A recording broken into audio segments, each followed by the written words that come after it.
saya karena kemarin saya datang tapi sudah selesai Gus. Hutang katanya sih. Ternyata Gus Azaim tidak legowo memaafkan, dia itu ngutang katanya karena saya kemarin datang tapi terlambat terus dibajak disuruh ngajar Mahat Ali. Tak pikir itu sudah bayar, ternyata masih dihutangkan. Nah ini sudah selesai berarti saya sudah jadi orang baik lah kira-kira gitu sudah.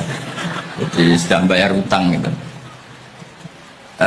Saya mau cerita sebentar tentang khol. Dulu 84 guru saya Kiai Haji Maimun Zubair, semua mas saya se-Indonesia rawuh ke sini untuk muktamar, termasuk bapak kandung saya Kiai Haji Nur Salim ikut datang, ikut menyaksikan betapa pondok ini zaman itu masih Kiai As'ad jadi tonggak sejarah penting dalam NU, yaitu kembali ke Khittah 26. Kita tahu NU dulu itu ormas, kemudian era Gus Wahid jadi partai politik, era Gus Dur karena saran beberapa kiai, wafi muqaddimihim ada Kiai As'ad, Kiai Ahmad Siddiq dan beberapa kiai kembali lagi ke Khittah 26, yaitu menjadi ormas, organisasi masyarakat yang menaungi, yang mengayomi, yang menganjurkan mazhab ahli sunnah wal jamaah. Tadi Gus Azaim cerita betapa pentingnya para pendiri, para muassis yang diibaratkan sebagaimana pohon.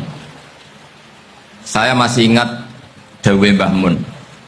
Saya nanti cerita mas saya sebentar, terus cerita kitab Al-Ataqoh As-Somadiyah dikarang Said Muhammad, fawaidnya maksudnya. Kalau Islam Arab, ini kata Mbah Mun, kalau Islam Arab itu contohnya kayak pohon kurma, jadi kuat. Dan wajah tasbihnya itu di daunnya tidak jatuh. Tapi kalau Islam Indonesia kata Mbah Mun itu kayak padi, jadi ya agak doyong-doyong sedikit gitu. Jadi untuk menghadapi angin besar itu pilihannya dua, Anda kekar kayak kurma atau fleksibel kayak padi. Jadi ya doyong-doyong sithik gitu. Ada koruptor sowan, salam templeknya ya diterima gitu. Ada calon bupati cantik ya didukung, pokoknya agak-agak doyong gitu. Tapi baru kayak doyong itu nggak bisa roboh karena fleksibel. Jadi kazar in akhraja syatahu, jadi ada dua tamsil. Karena memang menghadapi orang fasik, orang dolim ini kita sebagai ulama itu ya kebingungan. Ini mungkin Ki Afif bisa bahsul masail ini. Karena pertanyaannya gini, saya berkali-kali digojlok sama bapak saya. Berteman orang fasik hukumnya gimana? Pasti dijawab haram. Tapi kalau pertanyaannya dibalik, membina orang fasik hukumnya gimana? Baik. Dan bisa membina kalau berteman. Makanya Gus Azaim pernah bikin seni deh, muktamar seni. Anggap saja madhabnya seperti itu. Jadi ya agak doyong-doyong sedikit. Masa ketop kok berteman orang yang macam-macam. Tapi itu fleksibel. Nyatanya tetap soleh sampai sekarang gitu. Itu berarti itu ya gitu kata Bamun itu. Jadi untuk menahan angin yang besar pilihannya hanya dua. Anda kokoh kayak pohon kurma atau fleksibel kayak padi. Nah, Islam Indonesia kata Mbah Mun itu pari wae katanya, padi. Jadi ungkapan-ungkapan para mas saya ini penting karena khazanah yang saya baca. Saya berkali-kali cerita ini dalam kitab Khilyatul Auliya. Itu Abu Nu'aim Al-Asfihani cerita tentang riwayat Sufyan bin Uyainah. Ini gurunya Imam Syafi'i. Itu setiap kali Nabi Isa dan Yahya, ini dua nabi yang sekurun, sama-sama masih muda. Nabi Yahya itu senengannya dolan ke orang-orang soleh, menyambangi orang-orang soleh. Tentu itu bagus. Tapi kalau Nabi Isa ini suka menyambangi orang-orang yang fasik, orang-orang yang nggak jelas. Ketika dua beliau ini ketemu, tentu yang perlu jawaban Nabi Isa karena kontroversi, berteman sama orang-orang yang nggak jelas. Kata beliau, innama ana tabibun udawil mardo. Seorang kiai, seorang nabi, orang yang baik itu ibarat dokter. Di mana-mana dokter tuh ngobati orang yang apa? Sakit. Kalau Anda dokter dan peneliti satu penyakit, pasti cari daerah yang banyak pandeminya. Masa neliti pandemi di orang-orang yang apa? Sehat. Jadi ini juga perlu dibahsul masail karena tadi dibolak-balik itu. Bina orang berteman orang fasik hukumnya haram karena wa ingka ada syarrin fajannibhu suratan. Tapi kalau bina orang fasik hukumnya baik. Bisa bina kalau berteman. Jadi fikih itu ya karena dibolak-balik. Makanya sholat juga gitu. Sholat yang tumak nina yang lama itu ya bagus. Masa jagongan mbek pangeran nggak asik? Jagongan sama teman aja asik, masa jagongan sama pangeran tidak apa? Asik. Tapi kalau Ibnu Abbas sholat tuh cepet. Ketika ditanya, kenapa kalau anda sholat cepet? Setan baru tata-tata mau goda, saya sudah selesai. Kata. Karena setan itu ya jaga jaim tuh, jaga image. Jadi kalau mau goda orang itu ya surinan dulu, macak-macak dulu. Ternyata mau ke situ sholatnya sudah selesai. Lah kebetulan mazhab saya itu yang kedua itu gitu. Jadi kalau Gus Azaim itu sholat lama sekali, itu ada madhab tandingan, yaitu madhab saya. Itu karena ini sepuh saya, meskipun top beliau tapi sepuh saya. Saya sudah 50, beliau baru 40. Ini berarti baru memulai kiai. Kalau pakai umur nubuah ini baru memulai. Jadi madhab itu penting. Jadi pembanding itu harus diutarakan. Sehingga dalam fikih manapun itu sebuah madhab itu harus diuji itu lewat pembanding. Dulu itu setiap debat fikih antar ulama itu mesti nggak ada yang menang. Misalnya saya kiai kelihatan miskin itu ya baik supaya santri-santri yang miskin itu punya teman gitu. Karena rata-rata santri itu miskin. Nah, dikancani kiai kan seneng gitu. Tapi problemnya kiai yang miskin itu ya nggak bisa nolong santri karena dia sendiri apa? Miskin. Makanya dulu Imam Syafi'i itu pengagum orang miskin. Setelah ngaji Imam Malik tanya, ya Imam Malik, orang yang sealim jenengan itu siapa? Jawabnya Imam Malik lucu. Dulu Abu Hanifah, sekarang orangnya sudah meninggal ya. Ilmunya dititipkan atau diwaris oleh Muhammad bin Hasan Asy-Syaibani. Akhirnya Imam Syafi'i dibiayai Imam Malik ke Irak. Imam Syafi'i miskin, bisanya ke sana dibiayai Imam Malik. Itu seperti Abu Ya Said Muhammad masyhur, ini murid beliau. Kalau ada santri boyong kan mesti apa? Disangoni. Disangoni. Ketika datang ke Irak, Muhammad bin Hasan Asy-Syaibani itu nata uang, nata emas itu di ruang tamu. Jadi ngitung uang itu di ruang tamu. Miliatan. Ini kaget, ini kiai kok kedonyan kata Imam Syafi'i itu. Tapi apa kata Muhammad bin Hasan Asy-Syaibani? Anda kagum ini, Anda kaget ini. Kalau kamu menyoal orang soleh kaya, ini tak kasihkan orang-orang fasik. Biar dipakai judi, dipakai selingkuh, dipakai maksiat. Jangan-jangan. Harta ini harus tetap di orang soleh. Kalau ke orang fasik, bahaya. Berarti kiai boleh kaya, boleh-boleh. Semenjak itu ada gerakan kiai kudu sugih. Ya ada yang kesampaian, ada yang enggak gitu aja. Tapi karena kalau pakai logika fikih, harta itu fitnah. Oke, seakan-akan harta itu masalah. Tapi kalau ini dikuasai orang dolim, maka masalah besar. Jika orang-orang soleh ini harus juga menguasai harta. Nah, terus lama-lama dikiaskan kekuasaan. Kalau yang kuasain orang fasik, orang tidak sholat, ribet. Akhirnya kiai terus dukung, ya akhirnya ke politik tadi. Nak menawa bupatinya kena diatur gitu. Diatur kon sholat, orang ngasih proposal, maksudnya diatur keng sholat maksud. Ini cerita-cerita apa logika-logika fikih. Makanya saya sering ngaji kitab-kitab itu, diantara yang saya suka adalah ada dialog besar yang terjadi di antara orang-orang pilihan, termasuk bahkan di antara para nabi dan Tuhan. Jadi unik, Allah sendiri kadang mengajari kecerdasan para nabi itu ya lewat dialog. Masyhur itu, Nabi Ibrahim itu punya ruang khusus untuk sholat dan tidak boleh siapapun masuk situ. Tahu-tahu ada yang sudah di situ. Beliau membuka, kaget. Siapa memberi izin ke kamu yang punya rumah ini? Saya yang punya rumah dan saya tidak memberi izin kamu. Yang memberi izin saya itu yang punya saya, kamu dan rumah ini. Yaitu Allah Ta'ala katanya. Wah berarti kamu malaikat dong. Iya saya malaikat Israel. Disuruh nyabut nyawa kamu kan. Ya agak sopan karena agak pernah mondok di Salafiyah ke situ. Itu akhirnya Nabi Ibrahim bilang, wah itu keliru, Anda pasti keliru. Hal ra'aita habiban yumitu habibah, hal ra'aita khalilan yumitu khalilah. Saya ini Khalilur Rahman, saya ini kekasih Allah. Masa ada kekasih bunuh yang dikasih? Itu Israel akhirnya ngaji, masuk akal juga. Ternyata perintah ini mungkin hoax ya. Pokoknya dia terus mikir akhirnya. Iya ya, masa ini kekasih Allah kemudian oleh Allah dibunuh, dimatikan. Terbanglah Israel, matur lagi, ya Allah, kata Ibrahim, hal ra'aita khalilan yumitu khalilah. Masa kekasih bunuh yang dia apa? Kasih. Kayaknya masuk akal Gusti. Mulai ngaji lah kira-kira gitu. Akhirnya oleh Allah dijawab, ya sudah begini, kamu datang ke Ibrahim bilang, hal ra'aita habiban yakrahu ayyalqa habibah. Masa kekasih tidak siap ketemu yang dikasih?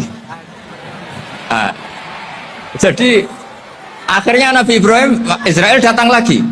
Logikanya sekarang enggak gitu, begini diajarin. Hal ra'aita habiban yakrahu ayyalqa habibah. Masa kekasih tidak siap ketemu yang dikasih? Kata Ibrahim, oke, ya, terus mau meninggal. Jadi kalau jenengan cinta betul sama Allah ya harus, ya tidak usah jangan sekarang, tapi kalau mati di rumah aja, kalau di pondok ngerepotnya kiainya nanti. Tapi nanti setelah punya cucu banyak lah. Nah, barokahnya baca ini, dialog-dialog orang pilihan ini akan tersibak. Karena tidak dalam semua kebaikan itu nggak ada logikanya, rata-rata ada logikanya. Misalnya begini, kalau Anda orang soleh, kemudian anak Anda pamit mau sekolah di Jerman, pilihan Anda mengizinkan apa enggak? Karena potensi jadi fasik ya tinggi, karena di tempat-tempat mas. Potensi berdakwah dari daerah yang untuk daerah yang tidak ada dai-nya menjadi ada. Itu mesti ulama itu berdebat. Misalnya punya anak pamit mau kembali atau keluarga. Yang satu cara berpikir optimis. Awal ada dai di beberapa negara Eropa itu ya barokahnya imigran, pekerja, mahasiswa. Dan semua itu bumi Allah, harus ada tasbih, harus ada tahmid. Dan itu harus dimulai dari kemauan atau mengizinkan anak asuh kita ke sana.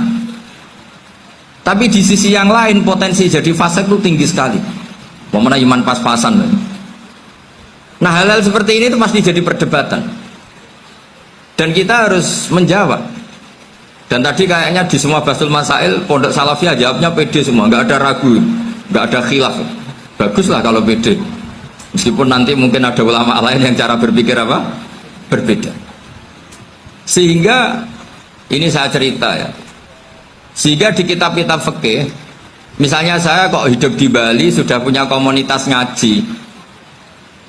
Itu kok saya pindah ke Sukorejo sini, banyak ulama yang mengatakan haram karena membiarkan bumi Allah yang sudah pernah ada orang yang sujud kemudian ditinggalkan kosong dan kemudian dikuasai orang yang tidak sujud, jadi dianggap itu pembiaran.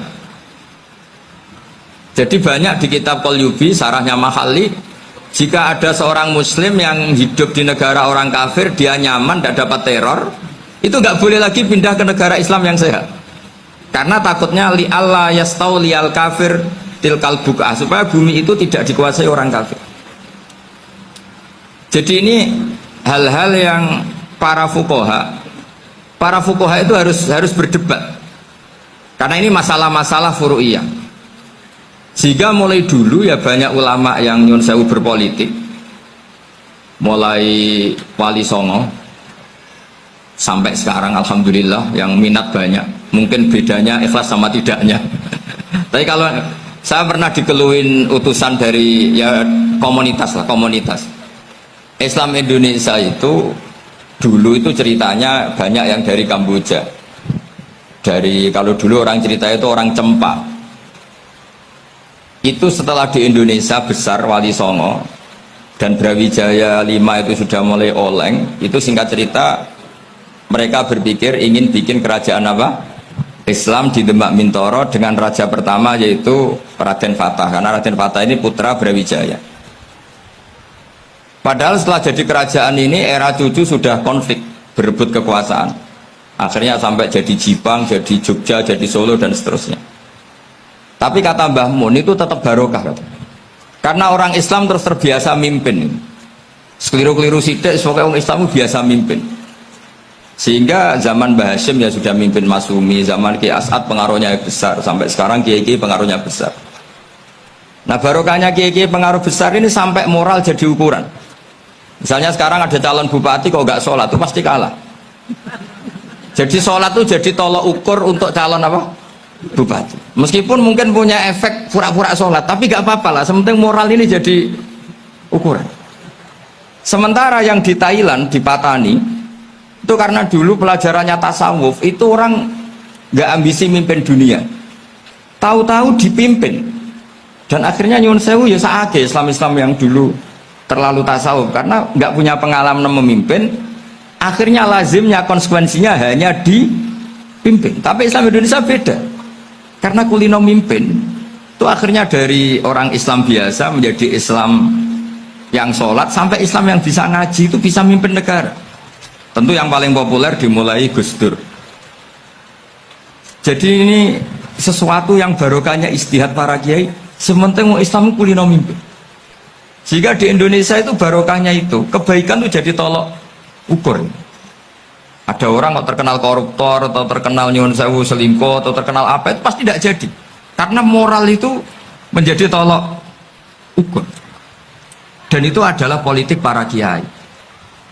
Jadi ini saya cerita, dan itu negara juga akhirnya untung, karena seleksi agama sama negara itu sama-sama kiai ya bilang negara harus dipimpin orang soleh, negara juga bilang seperti itu.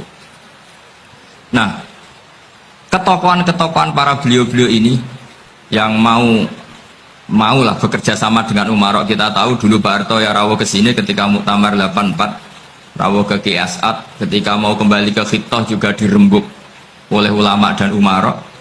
Dan akhirnya ini menjadi negara yang alhamdulillah semoga selalu menuju baldatun thayyibatu wa rabbun ghafur. Nah, kemudian di sini saya tabarruk dengan Said Muhammad, gurunya Kiai Haji Azaim.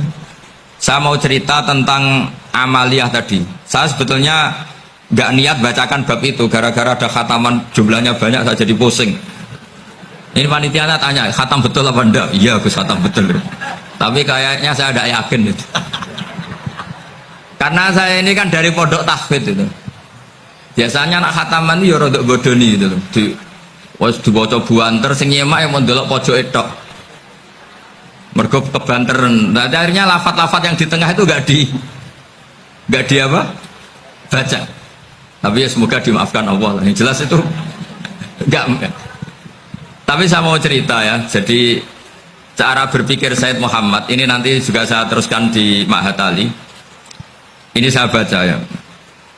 Di antara yang diyakini madhab Malikiyah, ini saya baca saja teksnya. Jadi ada riwayat namanya, kalau Said Muhammad bahasakan itu Ataqoh Somadiyah.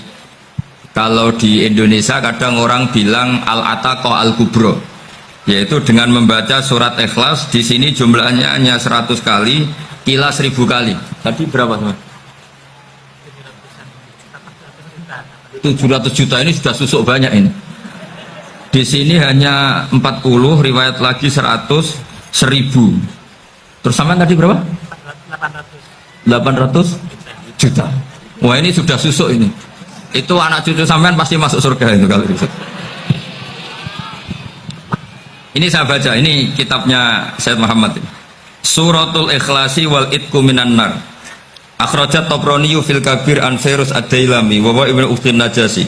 Waqat khadaman Nabiyya sallallahu alaihi wasallam. Orang ini jadi khadimnya Nabi. Qala Rasulullah sallallahu alaihi wasallam, "Man qara'a qul huwallahu ahad mi'ata marratin fi shalat ghairiha katabahu lahu bara'atan minan nar." Ini hanya berapa ini?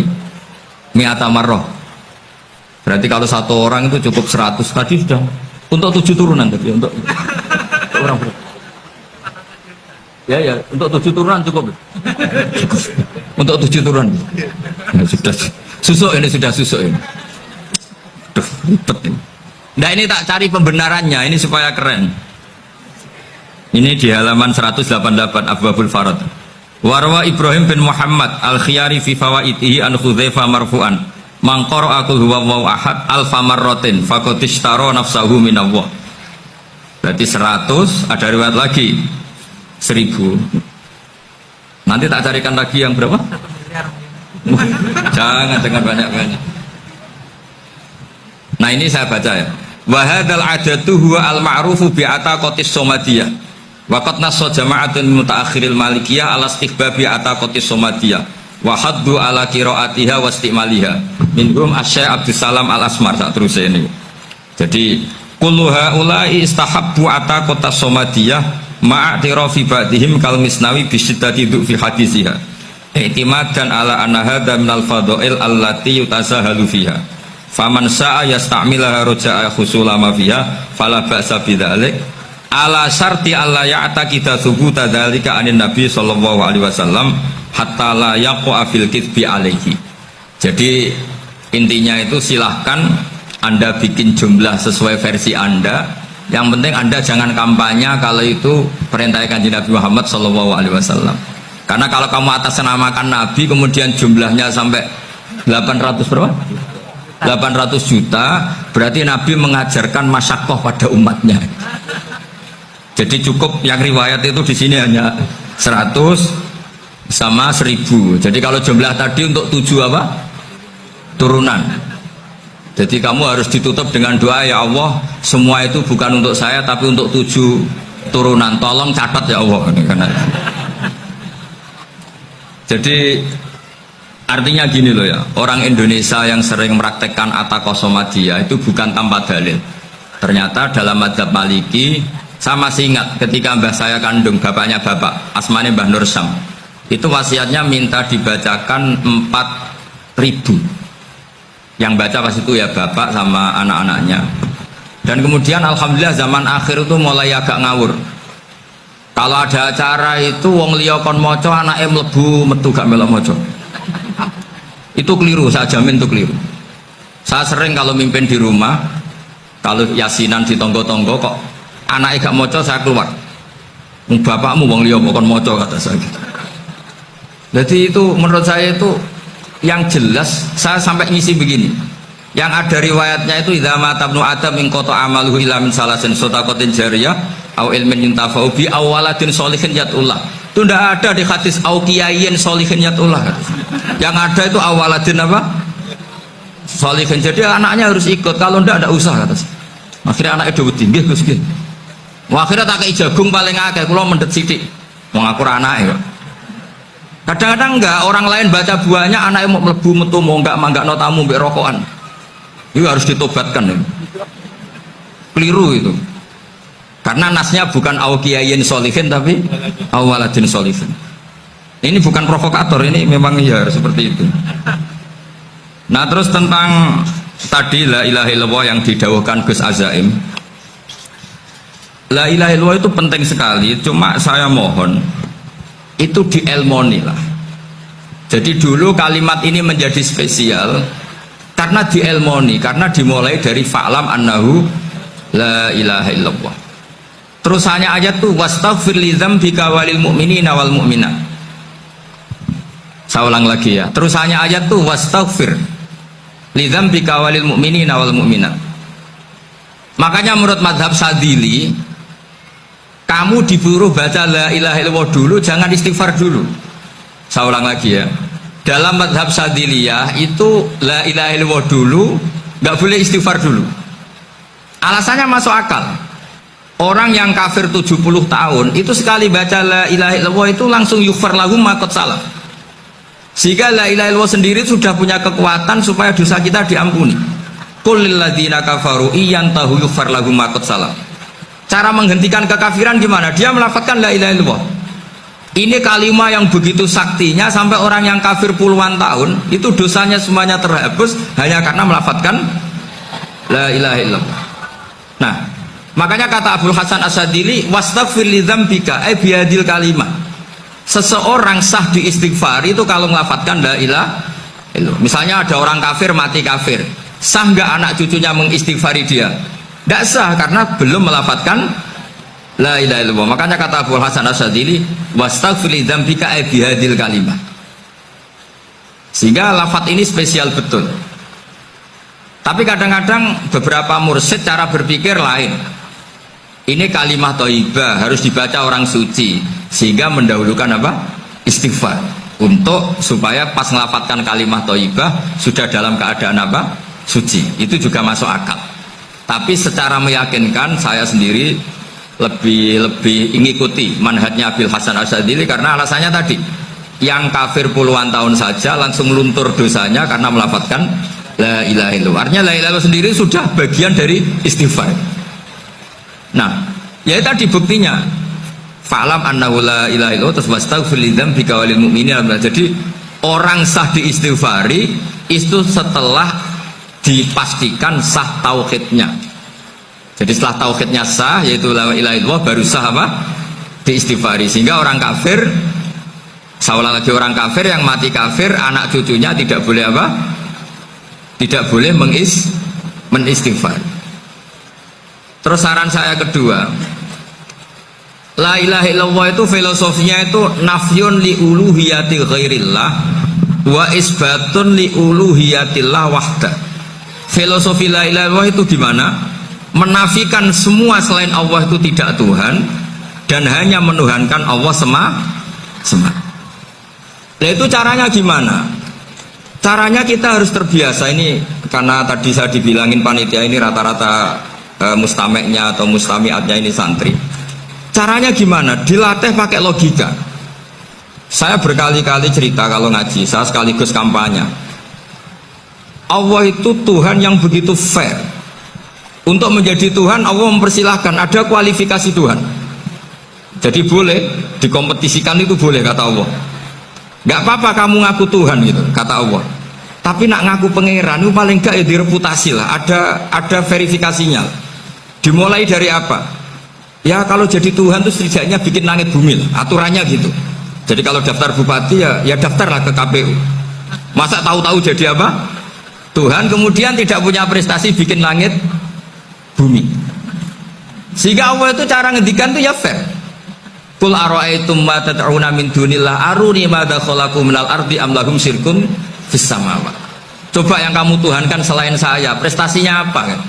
Ketika saya bikin bumi itu apa ikut bikin? Terus am lahum syirkun fis samawat. Kalau bikin langit, kalau nggak bisa ya urun lah gitu. Urun semen apa urun bego, pokoknya urun lah gitu. Urun ora, gawe bumi ora, ngerti-ngerti ngaku jadi pangeran. Kul hatu burhanakum. Jadi ya kan ya lucu kan, misalnya syarat kiai di Salafiyah kan keluarga Kiai As'ad, cucunya ngaji ngalim. Orang keluarga Kiai As'ad tuh aku kiai utama di Salafiyah. Oh mesti dipenjara ya. Lah yo gak gawe langit bumi, gak ada prestasi terus ngaku sebagai apa? Tuhan. Sehingga fair. Makanya saya berkali-kali cerita. Jubair bin Mut'im itu punya anak namanya Muhammad. Ini sudah orang alim, Muhammad bin Jubair bin Mut'im. Itu cerita awala Islami Abi. Mut'im itu orang pinter sekali. Saking pinternya dia jadi delegasinya orang Quraisy datang ke Rasulullah sebagai negosiator untuk membebaskan Asra Badrin, tawanan perang apa? Badar. Yang namanya disuruh itu pasti orang pinter. Tapi apa yang terjadi ketika nginep di masjid, karena zaman itu gak ada hotel, nanti jadi geger. Orang musyrik nginep di masjid hukumnya gimana? Pasul masail tok. Zaman itu mau tidak mau, kalau sekarang kan ada hotel, kiai juga punya wisma. Apa yang terjadi? Orang ini cerdas sekali. Dan delalah Nabi pas sholat maghrib itu baca wattur wa kitabim mastur sampai am khalaqus samawati wal ard. Ya kalau kamu jadi Tuhan ya setidaknya menciptakan langit bumi lah. Namanya jadi Tuhan ya ada persyaratan kan. Paling tidak punya reputasi menciptakan langit bumi. Atau kalau jadi Tuhan setidaknya reputasinya itu nggak diciptakan yang lain. Am khuliqu min ghairi syai'in. Ini jadi Tuhan kok punya bapak, punya ibu. Ini jadi Tuhan kok lahirnya di bumi, ada tanggal lahirnya, ada tahun. Masa jadi Tuhan kok dulu buminya? Pokoknya walhasil tuh. Akhirnya Nabi ketika salam sholat maghrib Dia datang, ya Rasulullah, akalku habis oleh ayat yang barusan kau baca. Sudah saya Islam saja. Argumentasi selain Allah Tuhan itu batal. Itu, nah saya mohon santri-santri salafiyah itu baca Quran sampai seperti itu. Jadi jangan hanya khataman banyak-banyakan maksudnya. Ini bukan nyindir, ini ngamuk ini. Jadi ya khatamannya tadilah 1000 atau berapa lah, jangan banyak-banyak. Juga kasihan malaikat yang nyatet kan. Wong baru subhanallah alhamdulillah aja di teks hadisnya abad al malaikah gak ditete. Itu baru subhanallah alhamdulillah itu sudah mencapaikan malaikat. Makanya saya wiridan tuh arang-arang kasihan malaikat karena nanti jadi itu ya ada madhabnya itu. Jadi kalau Gus Azaim sholat lama tak saingi sholat cepet itu sama-sama ada madhabnya. Yang cepet kayak saya tadi, setan pas tata-tata mau goda pas rukuk saya sudah itidal, mau goda itidal saya sudah sujud, pusing dia. Tapi jangan tiru, ini madhab yang agak-agak khusus lah, sudah cara orang Madura agak khilaf khusus. Khilaf ya, khilaf ini agak khilaf ini sudah. Tapi saya ingin lah, sampean kalau ngaji Quran itu dilatih lah, dilatih berlogika.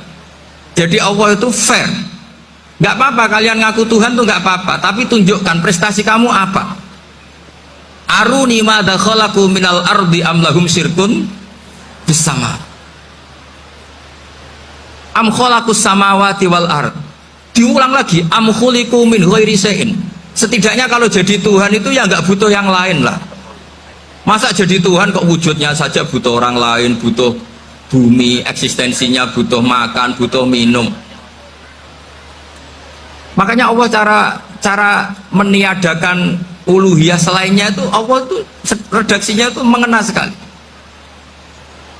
Yaitu tadi dengan cara-cara seperti itu. Sebagian ayat disebutkan ma asyattuhum khalqas samawati wal ardi wala khalqa anfusihim. Wong Tuhan kok nggak punya reputasi bikin langit, bikin bumi, bahkan untuk menciptakan dirinya aja nggak bisa.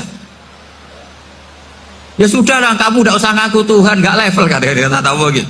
Akhirnya terus ditemukan Tuhan yang sejati, yaitu wal awwal wal akhir wal zahiru wal batin. Nah itu yang mut'im ini tadi termasuk orang yang sangat cerdas sekali. Padahal itu bacanya bukan pas basul masail, enggak. Nabi pas sholat maghrib. Juga bukan pas ceramah, enggak. Tapi itu didengarkan. Makanya termasuk ini spesial untuk hormat saya kepada Ki As'ad. Makanya saya ini kalau mentasjik santri-santri ini agak sensitif, tapi sudah saya tidak perlu takut fitnah. Saya termasuk kenapa saya ingin jadi ahli tafsir, tentu yang membentuk itu Mbah Maimun dan bapak saya. Bapak saya itu hafal Quran kayak hafal Fatihah, saking senengnya Quran. Mungkin bisa kamu saingi. Itu adalah orang kafir itu bisa paham Quran. Itu sangat menyinggung saya. Orang kafir itu bisa paham Quran. Ketika Umar Islam itu karena mendengar apa coba? Mendengar apa? Quran. Dan itu masih kafir apa sudah Islam? Masih kafir karena kalimat-kalimat yang di Quran itu begitu jelas, wal kitabil mubin, sehingga didengarkan orang kafir pun tuh ngefek. Makanya ketika Umar datang ke saudari putrinya, kemudian dengar Toha ma anzalna alaikal Quran apa litasqa, itu dia terus iman. Begitu juga Mut'im. Itu ketika dengar Nabi baca surat At-Tur ya langsung iman.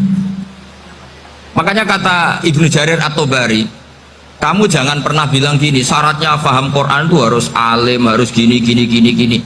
Lah nanti berarti orang kafir punya alasan di depan Allah, ya Allah, engkau ngandani kami dengan Quran yang nggak bisa difahami kecuali alim dulu. Lah saya alim gimana? Nggak pernah mondok gimana? Saya kafir. Jadi artinya gini loh, kata Ibnu Jarir At-Tabari, Allah tidak mungkin mengatakan gini, ifhamil Quran bima la fahmalaka. Quran itu harus kamu fahami. Sementara orang kafir karena lafadznya Quran khusus nggak bisa memahami. Makanya Quran itu dibaca. Itu banyak orang kafir yang menjadi muslim karena mendengar apa? Al-Quran. Padahal kafir. Nah, termasuk tadi Muhammad bin Jubair bin Mut'im ini itu menjadi Islam ya karena mendengar Quran. Padahal dia saat itu masih apa? Kafir. Karena tadi logika misalnya nggak paham secara lafaz Arab. Sekarang misalnya nyuwun sewu ada orang ateis. Saya pernah didatangi seorang ateis yang nggak percaya Tuhan. Saya mau Islam Pak Ba, asal Anda bisa menjelaskan Tuhan itu siapa. Coba Quran dibaca secara makna, tidak secara lafaz tapi secara makna. Begini misalnya, ada orang ateis datang ke saya, Pak Ba, saya mau Islam, asal Anda bisa menjelaskan Tuhan itu siapa. Terus saya tanya, ini ngajak goblok-goblokan apa pinter-pinteran, kata saya. Terus dia jawab, ngajak pinter-pinteran Pak, saya ini doktor katanya. Maksudnya di akademiknya dia doktor, mungkin jurusan matematika atau apa, tapi di ketuhanannya jeblok. Terus tak tanya, kalau ini ada kertas, kamu suka ada rumusnya apa suka ada? Ya suka ada rumusnya. Kenapa ada kertas? Ya karena ada yang bikin. Nah kira-kira berstatus membikin atau membuat itu sesuatunya maujud apa enggak? Ya pasti maujud lah, pasti ada.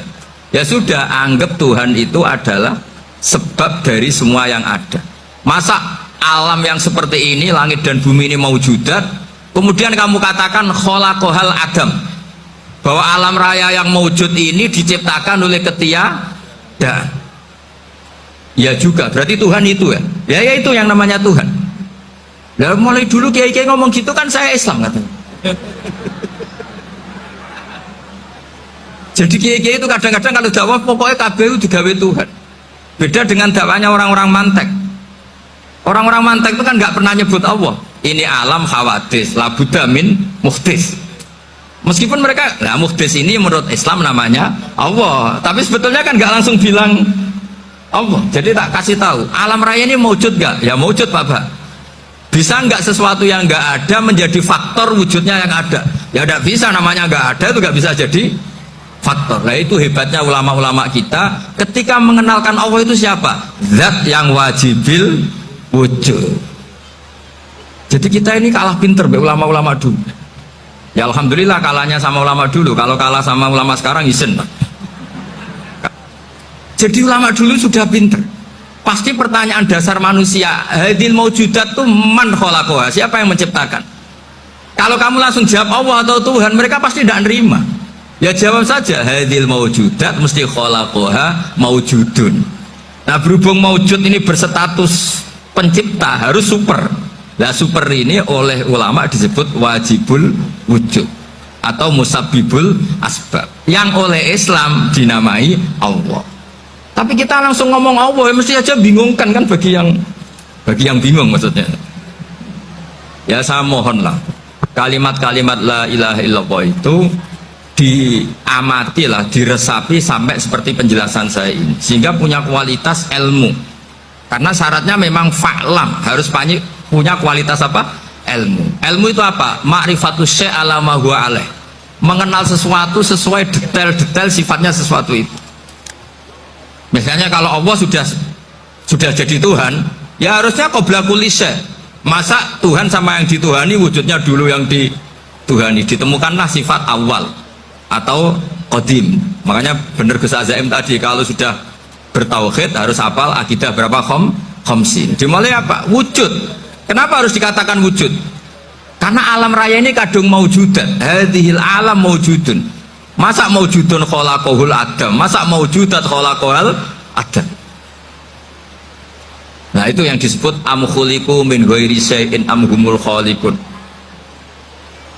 Jadi saya mohon semohon-mohonnya, cobalah tradisi-tradisi lihat baru ayat ini dihidupkan lagi, sehingga kita baca Quran itu sekaligus menjadi orang yang sangat argumentatif. Karena Quran adalah qul falillahil hujjatul baligh. Dilatih, jangan bosan, dilatih. Makanya kalau saya baca ayat-ayat seperti itu, cek fair ya Allah, fair betul. Nggak apa-apa saya punya pesaing nggak tahu Allah, tapi yang imbang dong. Pas aku gawe langit ya bantulah, atau ada langit tandingan lah kira-kira gitu. Kalau saya bikin bumi ya ada bumi. Nah misalnya sekarang orang Cina bikin matahari, materinya dari mana coba? Dari yang sudah ada sekarang kan? tetap saja agak ikut bikin kan.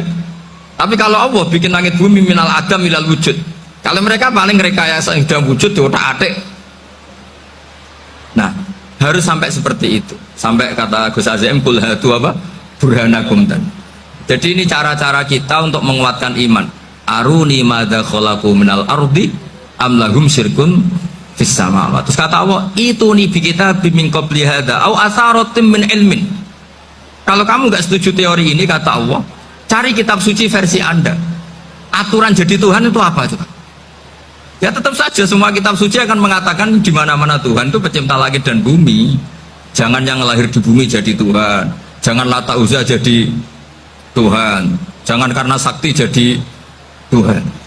Nah ini di sini pentingnya ilmu balaghah, ilmu mantek yang alhamdulillah di pondok-pondok kita masih diajari. Makanya kata mantek, sebetulnya ilmu akal hanya menemukan hadil maujudat khalaqaha maujudun. Nah yang maujud ini siapa? Ya wajibul wujud. Nah kemudian Islam menamai ini Allah Subhanahu wa ta'ala. Makanya ulama dulu itu kalau ngendikan Allah itu siapa? Zat sing wajibul wujud. Itu filosofinya luar biasa. Karena dengan seperti ini bisa menafikan teori ateisme bahwa alam raya ini diciptakan oleh ketiadaan. Makanya saya bilang tadi, ngajak goblok-goblokan apa pinter-pinteran itu. Lah nek ngajak goblok-goblokan yang ini hadhil maujudat khalaqahal adam. Terus kita goblok bareng. Loh iya kan barang maujud diciptakan yang tidak maujud. Wong ora wujud kok mempengaruhi sing wujud. Ya monggo nak goblok bareng kata. Akhirnya gak lho Gus, saya ini dokter masa kamu ajak goblok. Ya sudah pinter saja kata saya. Alhamdulillah karena debat kecil ini dia menjadi nyaman lagi dengan apa? Islam. Memang saya tentu nggak bisa disalahkan doktoralnya karena di ilmu yang selain apa? Teologi gitu. Tapi kan polanya dia pasti pinter. Makanya ini sekaligus mengingatkan anak-anak lah. Kecakapan menjelaskan itu harus dilatih karena di antara kelebihannya Quran itu wal kitabil apa? Mubin, yaitu kitab yang punya kemampuan menjelaskan. Ini yang terakhir saya beri contoh. Terakhir ini penjelasan Quran. Dulu orang kafir itu cara berpikir itu begini, Muhammad, urusan kita ini banyak, problem kita banyak. Masa iya urusan yang banyak ini cukup dengan satu Tuhan? Kalau problem banyak ya Tuhannya harus banyak. Ada Tuhan pohon, Tuhan hujan. Ya kayak Cina itu ada Dewi Kuan Im keberuntungan, ada yang sial, yang pokoknya diurus yang banyak lah. Maka mereka bilang aja'alal alihata ilaha wahida inna hadza la syai'un ujab. Ini aneh, urusan banyak kok Tuhannya satu, ini aneh lah. Tapi Nabi secara sabar, dan yang diomongnya orang kafir, tidak anak Mahatali, orang kafir. Jadi nanti kalau anak Mahatali gak paham Quran kebangetan, orang kafir saja paham. Akhirnya Nabi secara santai, secara rileks memberi penjelasan gini. Kalau Anda menjadi buruh, kalau orang Arab dulu bilang abdan, kamu suka nggak punya majikan banyak, perintahnya beda-beda, semuanya memaksa kamu untuk nurut. Sama punya majikan satu yang baik. Ya nggak suka lah Muhammad kalau majikan saya banyak, semuanya berhak merintah saya, tidak enak. Majikannya satu saja. Terus kata Nabi, Tuhanmu itu majikan kamu. Kalau Tuhannya banyak, kamu bingung. Nanti perintahnya banyak. Akhirnya mereka paham. Dan itu segampang itu Allah memberi penjelasan. Darabahu masalah rojulan. Fihi syuraka umutasyakisuna wa rajulan salamal lirajul hal yastawiyani masalah alhamdulillah. Langsung diberi analogi. Kalau kamu jadi buruh punya majikan banyak yang perintahnya beda-beda, kemudian jadi buruh yang majikannya satu, kamu milih mana? Ya milih satu Muhammad. Ya sudah, kalau Tuhannya banyak perintahnya banyak, kamu juga bingung. Langsung menjadi faham. Ketika ada orang tidak ikhlas, Nabi cara memberi penjelasan juga gampang. Misalnya saya dikasih uang Gus Azaim 1 juta, kemudian matur nuwun saya sama Pak Afif, ya aneh nggak? Saya ini orang aneh nggak? Orang aneh nggak? Itu Nabi kalau mencontohkan orang tidak ikhlas gitu. Kata Rasulullah, orang tidak ikhlas itu sebagaimana orang beli budak. Min kholisi malih, budak itu dibeli dari uangnya sendiri. Kemudian fa'amilah hadal abdu, budak ini kemudian bekerja dan aktohulatahu, hasilnya dikasihkan sama orang lain. Terus Nabi memberi percontohan, ayasurrukum ayyakuna abdukum kadzalik. Apa kamu suka kalau budak kamu seperti itu? Dulu orang-orang dulu kan beli budak untuk disuruh bekerja, terus disuruh setor apa hasilnya. Jadi budaknya kamu yang beli, yang biayai. Kalau sekarang mungkin nggak ada budak, gini lah. Saya nyuruh Zaid, tak kasih mobil, tak kasih bensin, tak kasih uang jalan supaya narik angkot. Hasilnya disuruh ngasihkan saya. Ternyata dikasihkan orang lain dan matur nuwun sama orang. Kamu suka punya budak seperti itu? Ya tidak suka ya Rasulullah. Ya ibaratnya seperti itu. Bumi yang bikin Allah, nyawa kamu yang bikin Allah, semua fasilitas dari Allah, kemudian kamu menyembah selain Allah. Segampang itu. Dan Nabi telaten sampai dulu yang mayoritas orang kafir menjadi mayoritas Muslim, dan semuanya tanpa paksaan, la ikraha fiddin, karena qad tabayyana rusdu minal ghayy. Nah, cara tabayyana gimana? Yaitu punya kemampuan menjelaskan. Wal kitabil apa? Mubin.